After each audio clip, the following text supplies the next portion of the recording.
Videos देखने के लिए सब्सक्राइब करें जनसत्ता.com, बेल आइकन दबाकर पाएं लेटेस्ट नोटिफिकेशंस। नमस्कार, स्वागत है आपका जनसत्ता पर। कोरोना संकट के चलते अर्थव्यवस्था को पटरी पर लाने के लिए मोदी सरकार ने 20 लाख करोड़ के आर्थिक पैकेज का ऐलान किया है। इस पैकेज में नौकरी पेशा लोगों के लिए काफी राहत पहुंचाई गई है। पीएफ और टैक्स में बदलाव करके सरकार ने उनका हौसला बढ़ाया है। इस राहत पैकेज के बारे में जानकारी देते हुए वित्त मंत्री निर्मला सीतारमण ने सैलरी क्लास के लिए कई बड़ी घोषणाएं की। तो आइए हम आपको बताते हैं कि मोदी सरकार के इस आर्थिक पैकेज में सैलरी क्लास को क्या मिला।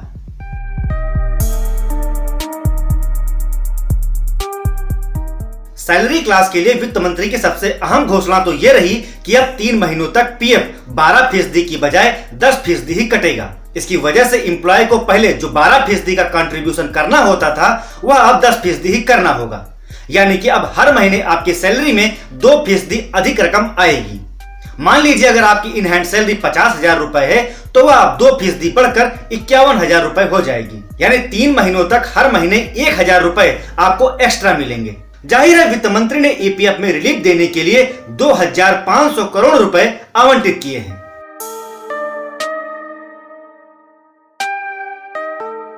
हालांकि पीएफ की दर घटने से बेशक आपकी जेब में ज्यादा पैसे आएंगे, लेकिन इसका सीधा असर आपके पीएफ अकाउंट पर पड़ेगा। यानी अभी तक आपको सैलरी में ज्यादा पैसे मिल जाएंगे, लेकिन पीएफ के जरिए आपको जो फायदा भविष्य में होने वाला था वह थोड़ा कम हो जाएगा। मान लीजिए अगर आपकी सैलरी 50,000 है तो हर महीने आपके हाथ में 1,000 रुपए ज्यादा मिलेंगे, लेकिन पीएफ खाते में इसकी 2 गुनी रकम कम हो जाएगी, क्योंकि एम्प्लॉयर में भी अपना कंट्रीब्यूशन 3 महीने तक 2% कम ही देंगे। मतलब सरकार के इस फैसले से नौकरी वालों की जेब में ज्यादा कैश तो आएगा, लेकिन पीएफ के रूप में पैसों की बचत नहीं हो पाएगी, खासकर तब जब ईपीएफ पर ब्याज दर एफडी से भी ज्यादा है।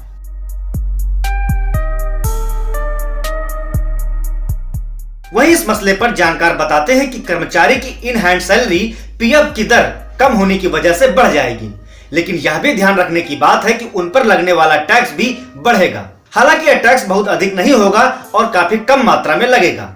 मतलब अगर आपकी इन हैंड सैलरी 50,000 रुपए है तो वह 2% बढ़कर 51,000 रुपए हो जाएगी।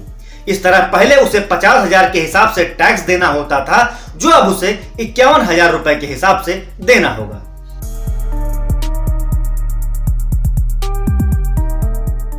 जैसा कि हमने आपको बताया कि केंद्र सरकार की तरफ से पीएफ की दर 12% से घटाकर 10% कर दी गई है। ऐसे में न सिर्फ एम्प्लॉय को बल्कि एम्प्लॉयर को भी इसका फायदा होगा, क्योंकि कम पीएफ होने के चलते कर्मचारी के खाते में अधिक पैसे आएंगे और एम्प्लॉयर का कंट्रीब्यूशन भी कम होगा, जिससे उसके भी पैसे बचेंगे। हालांकि जिन कंपनियों का पीएफ कॉस्ट टू कंपनी यानी कि सीटीसी का ही हिस्सा है, उन कंपनियों को इससे कोई फायदा नहीं होगा।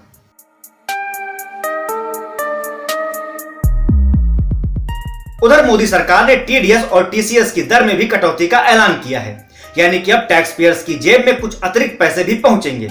इससे सेल्फ एम्प्लॉयड प्रोफेशनल्स और सीनियर सिटीजन्स को फायदा होगा। इसकी दर में 25% की कटौती की गई है।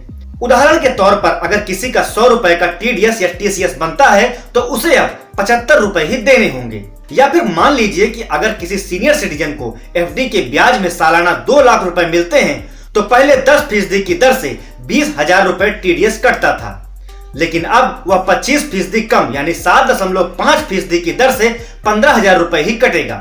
यानी हर साल 5,000 रुपए का फायदा होगा। बचे हुए वित्त वर्ष के समय यानी 31 मार्च 2021 तक टीडीएस की दर में कटौती का फायदा मिलेगा। यह फैसला आज यानी 14 मई से लागू हो जाएगा।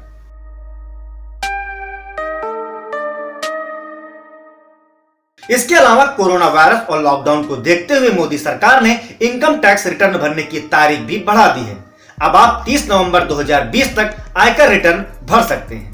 तो ये थी आर्थिक पैकेज की घोषणा में सैलरी क्लास को क्या मिला, इस पर हमारी रिपोर्ट। आपको हमारी यह रिपोर्ट कैसी लगी हमें बताएं कमेंट बॉक्स में। साथ ही साथ बने रहिए देश और दुनिया की दूसरी खबरों के लिए जनसत्ता के साथ।